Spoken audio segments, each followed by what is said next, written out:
Tax से जुड़ी हर उलझनों को दूर करने के लिए लेकर हम हाजिर हैं आपका पसंदीदा शो टैक्स गुरु, जहां हम नियमों के दायरे में रहकर टैक्स बचाने के बेहतरीन तरीके आपको बताते हैं।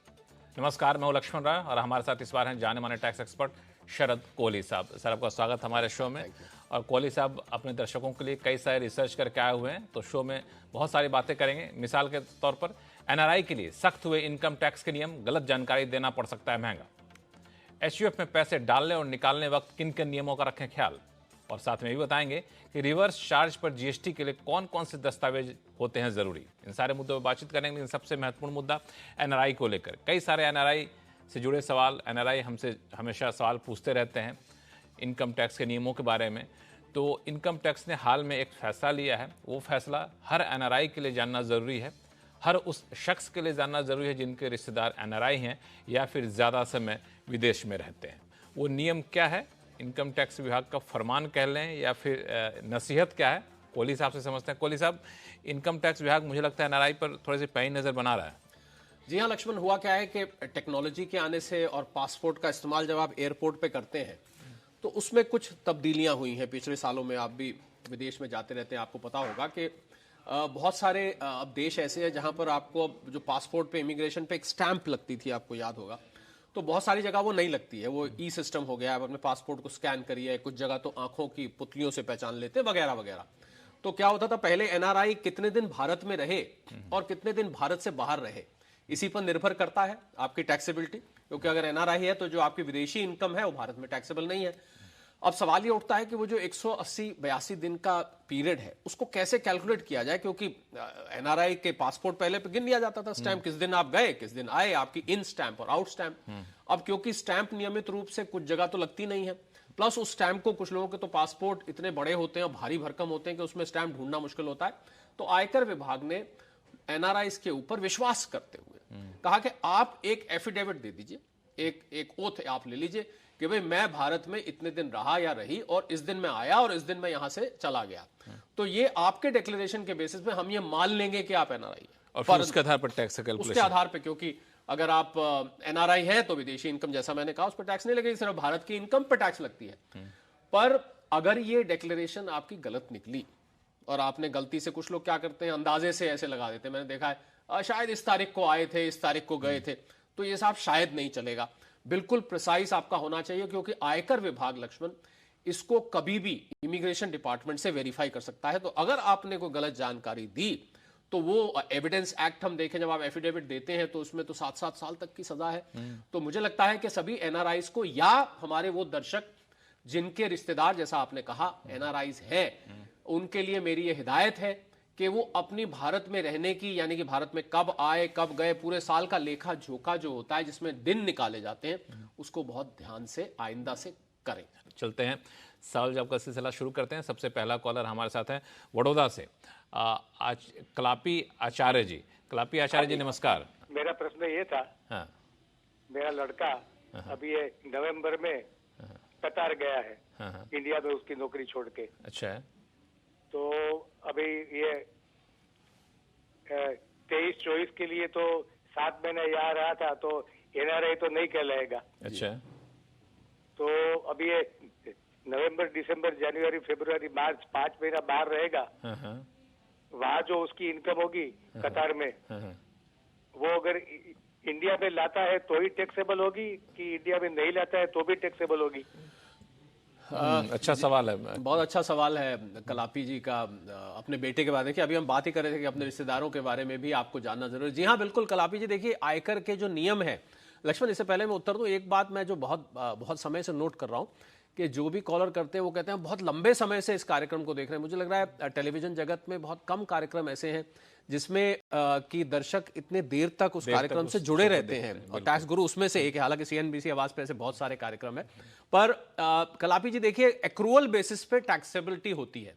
तो इनकम आपको रिसीव हुई है या नहीं हुई, आयकर का जो मूल नियम है वो कहता है कि एक्रूअल बेसिस पे, यानी कि अगर इनकम एक्रू हो गई, भले ही भारत में नहीं भी आई, तो भी कलापी जी टैक्सेबल होगी। आपने पहला पोर्शन बिल्कुल ठीक पकड़ा कि क्योंकि वो इस साल रेजिडेंट थे तो उनकी कतर की इनकम इस साल भारत में टैक्सेबल होगी, भले ही वो रिसीव हुई हो या नहीं हो। हाँ, आपको एक जानकारी मैं दे देता हूं कि अगर कतर गवर्नमेंट ने उस पर टैक्स लगा दिया है और भारत में भी वो जुड़ रही है, तो आप Indo Qatar double taxation avoidance agreement का लाभ लेके उसका आप क्रेडिट ले सकते हैं। ये मैं आपकी जानकारी के लिए बताना चाहता था। बाकी इनकम नहीं भी आई तो उस पर टैक्स कलापी जी फिर भी लगेगा। चलिए लेते हैं अगला सवाल मुंबई से। महेश फोगला जी हमारे साथ फोन लाइन पर जुड़ चुके हैं। महेश जी नमस्कार, बताएं कैसे मदद करें हम आपकी। अब मेरा क्वेश्चन ये है सर कि अभी ये हुआ कि पीडीएस की डिमांड आई है हमको कि वेंडर का आपने पैन कार्ड आधार के साथ लिंक नहीं किया हुआ है।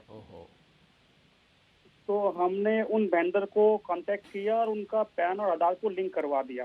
ठीक है। तो अभी वो सेम फाइनेंशियल ईयर में है, सितंबर का मामला था, तो अभी का सेम फाइनेंशियल ईयर में। तो फिर भी वो टैक्स डिमांड अभी भी वैलिड रहेगी या कैसे रहेगा, वही पूछना। महेश जी, अगर लिंक करा दिया है, वैसे तो पैन आधार की लिंकिंग की हम बहुत लंबे समय तक टैक्स गुरु में लक्ष्मण चर्चा करते रहे, कई सारी डेट्स हुई, पर फिर भी किसी का अगर रह गया तो अगर तो आपने रिजॉल्व कर दी है प्रॉब्लम को, तो अगर टैक्स डिमांड जीरो हो जाती है तो ठीक है। बाई चांस महेश जी नहीं होती है तो उसमें मेरी आपको सलाह यह है कि आप ई निवारण या सीपी ग्राम, जो ई निवारण तो इनकम टैक्स का ही है, सीपी ग्राम एक जनरल ग्रीवेंस रिजॉल्विंग का पोर्टल है जिसमें उसके आपकी समस्याओं का समाधान किया जाता है, या फिर आपको अपने असेसिंग ऑफिसर से एक बार जाके मिलना पड़ेगा, क्योंकि जो फैक्ट्स ऑफ द मैटर देखे जाते हैं कि किन हालात में नहीं लिंक किया गया, कब लिंक किया गया, वगैरह वगैरह, तो आप उसको संपर्क करें अगर टैक्स डिमांड फिर भी खड़ी रहती है। वैसे मुझे उम्मीद है कि ये ऑफसेट हो जाएगी। कल ई निवारण पे जाइएगा, नहीं होता है तो कई बार इनकम टैक्स विभाग टैक्स गुरु में जो सवाल उठते हैं, जो मुद्दे उठते हैं, उसको भी खुद संज्ञान लेते हुए कई बार कार्रवाई करता है। तो हो सकता है कि आपकी आवाज़, आपके सवाल, आपका जो इशू है वो इनकम टैक्स विभाग तक पहुँचे और वो खुद कार्रवाई करते हुए आपको दिखे, और ना हो तो फिर आप हमसे संपर्क करिएगा, हम लोग कुछ ना कुछ रास्ता इसका निकालेंगे। लेकिन इसमें कोई आपकी गलती नहीं, अनजाने में हुई गलती है तो इसको ठीक कर लिया जाएगा। चलिए चलते हैं लखनऊ, जहाँ से पवन श्रीवास्तव जी हमारे साथ फोन लाइन पर जुड़ चुके हैं। पवन जी नमस्कार, क्या सवाल आपके पास? नमस्ते सर, नमस्ते। आपका ये प्रोग्राम बहुत अच्छा लगता है मुझे। सर मैं धन्यवाद। उत्तर प्रदेश सरकार का कर्मचारी हूँ। मैं चिकित्सा में जो इलाज होता है तो उसका पैसा हमको रिफंड मिलता है। वो पैसा हमारा जो है सकल इनकम में जोड़ दिया जाता है, उससे ग्रास पे हमारा टैक्स लगता है, टैक्स की लायबिलिटी बढ़ जाती है। तो पहला क्वेश्चन हमारा ये है, क्या चिकित्सा जो हमने इलाज कराया है सरकारी अस्पताल में या प्राइवेट अस्पताल में, वो उससे टैक्स कटना चाहिए या नहीं? दूसरा ये है, अगर टैक्स कट गया है तो आप उसको वापस कैसे लें? अच्छा सवाल है। बिल्कुल पवन जी, चिकित्सा पे जो आपने खर्च किया है, अगर तो आपके पैकेज के अलावा वो रीइंबर्समेंट किया जा रहा है तो वो फिर पवन जी एक तरह से परक्विजिट बन जाता है, क्योंकि लक्ष्मण इसमें नियम ये होता है कि अगर आपका कोई भी खर्च जो आपने करना था, अगर वो उसको कंपनी करती है या आपका एम्प्लॉयर करता है तो उसको परक्विजिट मान लिया जाता है परिभाषा के अनुसार। और 50,000 रुपए तक आपने कोई खर्च किया है तो आप सेक्शन 80D के अंतर्गत उसको मेडिकल एक्सपेंसेस के अगेंस्ट आप उसको ऑफसेट कर सकते हैं। उसमें शर्त ये होती है कि आपका कोई मेडिकल इंश्योरेंस नहीं होना चाहिए।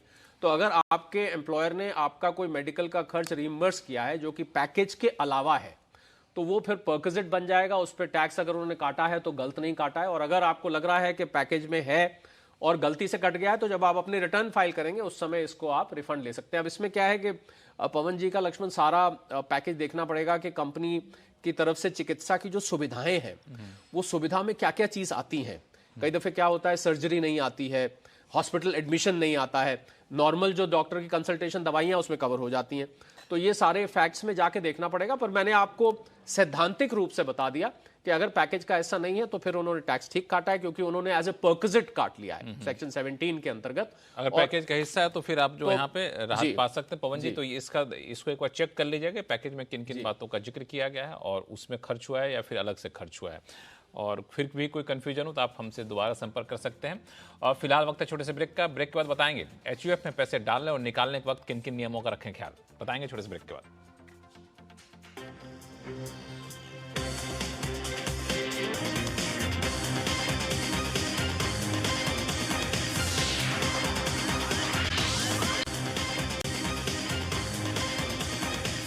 ब्रेक के बाद एक बार फिर से आपका स्वागत है। आप देख रहे हैं टैक्स गुरु और आपके सवालों का जवाब देने के लिए हमारे साथ हैं जाने माने टैक्स एक्सपर्ट शरद कोहली साहब। कोहली साहब, लोगों के सवाल ने इससे पहले एक मुद्दा, चूंकि हम लोग ब्रेक पे जाने से पहले NRI पे काफ़ी लंबी चर्चा किए थे, एक ऐसा ही मुद्दा होता है HUF का। एचयूएफ में पैसा डालना और पैसा निकालना, कई बार लोग वहाँ पे गलती करते हैं, कई बार अनजाने में या जाने में कई बार टैक्स का फ़ायदा लेने के लिए गलती करते हैं, तो वो नियम क्या है, इस पर लोगों को काफ़ी कन्फ्यूज़न रहता है। जी हाँ लक्ष्मण, एचयूएफ पे मैंने देखा है कि अमूमन लोग एचयूएफ का या तो फ़ायदा उठाते नहीं हैं, मतलब एचयूएफ एक टैक्स प्लानिंग टूल की तरह फ़ायदा नहीं उठाते हैं, और अगर एचयूएफ है भी तो उसको या तो बनाते ही नहीं है, अगर उठाते हैं तो फिर ठीक तरीके से नहीं उठाते हैं।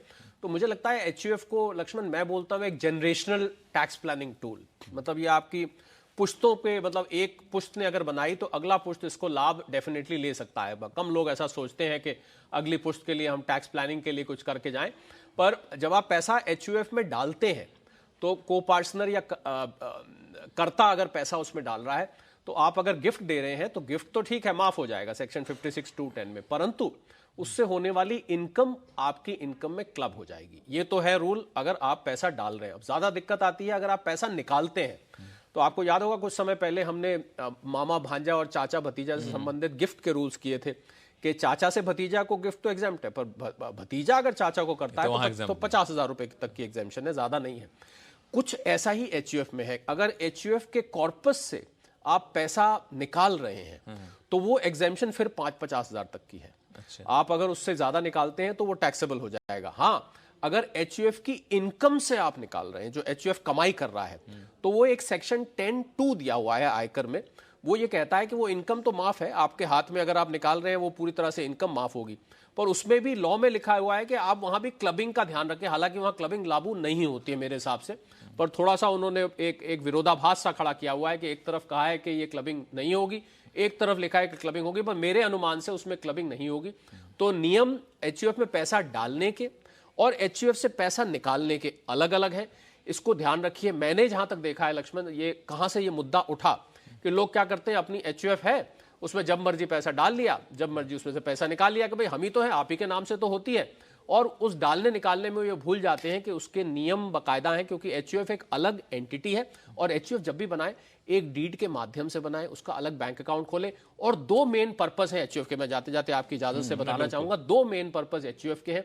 पहला पर्पस, अगर आप कोई बिजनेस शुरू कर रहे हैं तो आप एचयूएफ के नाम से शुरू करिए और उस बिजनेस का प्रॉफिट वो एचयूएफ में बिल्ड होता रहेगा। दूसरा ये कि आप कोई प्रॉपर्टी एचयूएफ में ले सकते हैं, तो आने वाली जनरेशंस जो आपकी होंगी, जब वो एचयूएफ के नाम प्रॉपर्टी होगी, उससे जो किराया आएगा वो एचयूएफ का बनता रहेगा। लोग चाहते हैं कि एचयूएफ आज बनाएं और कल से हमें टैक्स प्लानिंग के लाभ मिलने शुरू हो जाए, ऐसा जनरली होता नहीं है। तो इसमें आपने कहा टैक्स प्लानिंग अभी नहीं मिलेगा, तत्काल नहीं मिलेगा, आगे चल के आप अपने एक जनरेशन को टैक्स की या फिर इन्वेस्टमेंट कर रहे हैं उनको फायदा दे सकते हैं। जी बिल्कुल, ये जनरेशनल है, क्योंकि एचयूएफ की खुद की आय होनी चाहिए।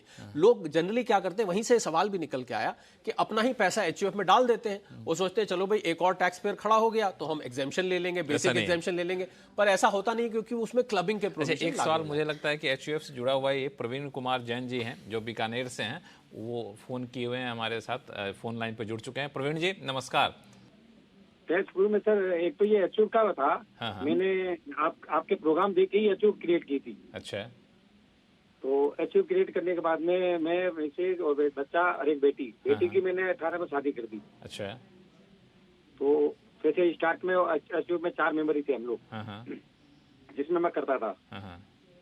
तो एक तो ये था कि मेरे एचयूएफ से अपन मान लो किसी अपने हमारे जो हम लोग सदस्य हैं 2 मेंबर में थे, कोई अमाउंट अपने चेक के माध्यम से अगर एचयूएफ के अकाउंट में ट्रांसफर करता है तो वो एक तो नियम के अंतर्गत है, और उसकी अधिकतम सीमा क्या रहती है। एक मिनट फोन बने रहिए, अगला सवाल आप पूछना हो तो बताएंगे आगे, लेकिन पहले एक बार इसका जवाब ले लेते हैं। जी बिल्कुल, जैसा कि अभी हम थोड़ी देर पहले चर्चा कर रहे थे लक्ष्मण, उसी से संबंधित प्रवीण जी का सवाल आया है, वो ये कि उन्होंने पैसा उसमें डाला है। अब जब आप पैसा उसमें डाल रहे हैं तो अगर 2 तरीके से डाला जाता है, या तो आप उसको गिफ्ट मानेंगे या आप उसको लोन मानेंगे। मैं दोनों का बता देता हूं।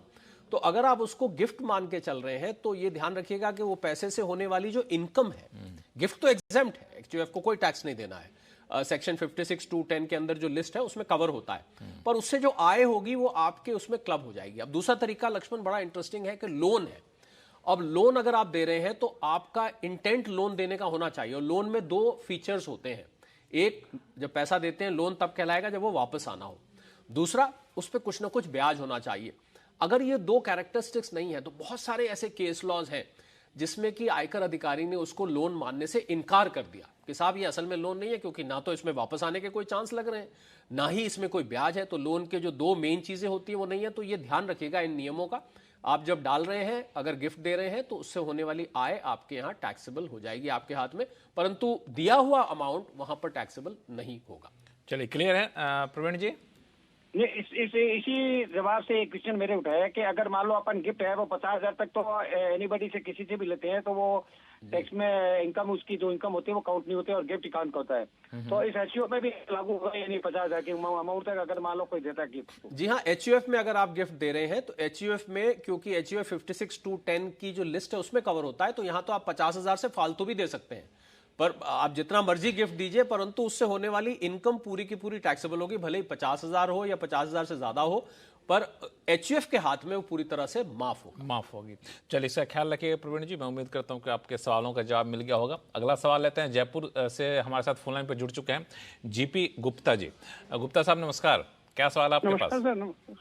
सर मेरा एक छोटा सा निवेदन था कि अपने यहाँ गवर्नमेंट ऑफ इंडिया की तरफ से 1 लाख रुपए लॉन्ग टर्म कैपिटल गेन के लिए, मैं शेयर्स में डील करता हूँ, तो वो एग्जम्पशन है 1 लाख रुपए तक की इनकम लॉन्ग टर्म में यदि है तो मेरा निवेदन था कि वाइल फाइलिंग ITR अगर हमारे पास में लॉन्ग टर्म एक्यूमुलेटेड लॉस है तो पहले 1 लाख रुपए की जो एनुअल इनकम टैक्स फ्री होती है उसको यूटिलाइज करना चाहिए या लॉन्ग टर्म लॉस को यूटिलाइज? ठीक है। जी हाँ गुप्ता जी, बिल्कुल बहुत अच्छा सवाल है। पहले आपके पास जो लॉस है आप उसको ऑफसेट करिए, या मैं यूं कहूं, चलिए आप, क्योंकि आप 112A का शायद बेनिफिट लेना चाहते हैं, तो अगर आपका ये long term capital gain Gupta साहब इक्विटी पर है तो फिर तो मैं आपको यह सलाह दूंगा कि आप 112A के अंतर्गत जो 1 लाख रुपए की एग्जेम्पशन मिलती है इक्विटी के, ध्यान रखिएगा इक्विटी के ऊपर ये मिलती है, पहले आप उसको ऑफसेट करिए। उसको ऑफसेट करने के बाद जो आपका लॉन्ग टर्म कैपिटल लॉस है आप उसको यूज करके ऑफसेट कर सकते हैं। तो इस ऑर्डर में करिए। अगर इक्विटी नहीं है तो फिर तो 112A वैसे ही नहीं मिलता है, फिर आप सीधा लॉन्ग टर्म कैपिटल लॉस को सेट ऑफ कर सकते हैं। चलिए गुप्ता जी, मैं समझ सकता हूं कि आपकी समस्या दूर हो गई होगी। रखा था तो अपने यहाँ से ये जवाब मिला था कि पहले लॉन्ग टर्म लॉस को यूटिलाइज करिएगा, उसके बाद में फिर उसका पर्टिकुलर फाइनेंस ईयर के लिए जो 1 लाख रुपए की बेनिफिट जो मिलता है वो फिर तो अवेलेबल हो ही नहीं पाता है। नहीं, मुझे नहीं पता कि आपको, देखो, पर long term capital loss Gupta साहब कैरी फॉरवर्ड भी हो सकता है, जबकि 112 आप कैरी फॉरवर्ड नहीं कर पाएंगे, तो इसलिए आपको वो तो आप अगले साल भी उसका लाभ उठा सकते हैं। देखिए 112A जो है वो केवल और केवल इक्विटी के लिए बनाया गया, तो जैसे ही आपका इक्विटी में कैपिटल गेन होता है आप उसको ऑफसेट कर सकते हैं। लॉन्ग टर्म कैपिटल लॉस फिर सेकंड टियर में आता है लॉस करने के लिए, और मैंने जैसा आपको बताया उसमें कैरी फॉरवर्ड बेनिफिट है। 112A में तो कैरी फॉरवर्ड का है नहीं, वो तो एक ही साल में एक ही बार मिलता है, तो इसलिए मुझे नहीं पता आपको किसने बताया है, हम रिस्पेक्ट करते हैं जिसने जो बताया होगा, पर मैं जो आपको कम्युनिकेशन गैप रहा जो कि जो बताते हैं वो तो बेस्ट, कई बार ऐसा भी होता है, तो पर जो हम आपको बता रहे हैं आप उसको लागू करिए, और आपकी कोई कल को समस्या आए आप वापस हमको कॉल करके बता सकते हैं। चलिए, तो कोई दिक्कत है तो वापस जुड़िएगा टैक्स गुरु से। और फिलहाल वक्त है छोटे से ब्रेक का। ब्रेक के बाद जानेंगे रिवर्स चार्ज के लिए कौन कौन से दस्तावेज हैं जरूरी जीएसटी कारोबारियों के लिए, बताएंगे छोटे से ब्रेक के बाद।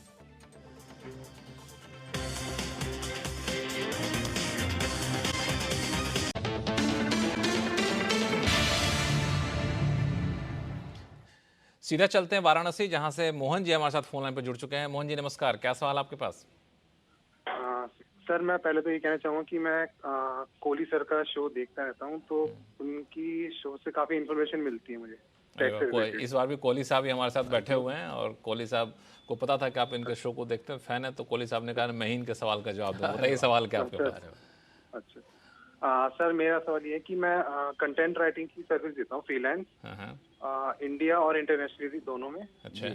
तो और जीएसटी रजिस्ट्रेशन भी हो रखा है मेरा जी। और मैंने एक एडवोकेट से लीगल सर्विसेज ली थी, तो उसका रिवर्स चार्ज के अंडर मेरे को जीएसटी तो पे करना पड़ेगा, लेकिन क्या उसके लिए कोई डॉक्यूमेंट्स भी मेंटेन करने पड़ेंगे, कोई ऐसा है?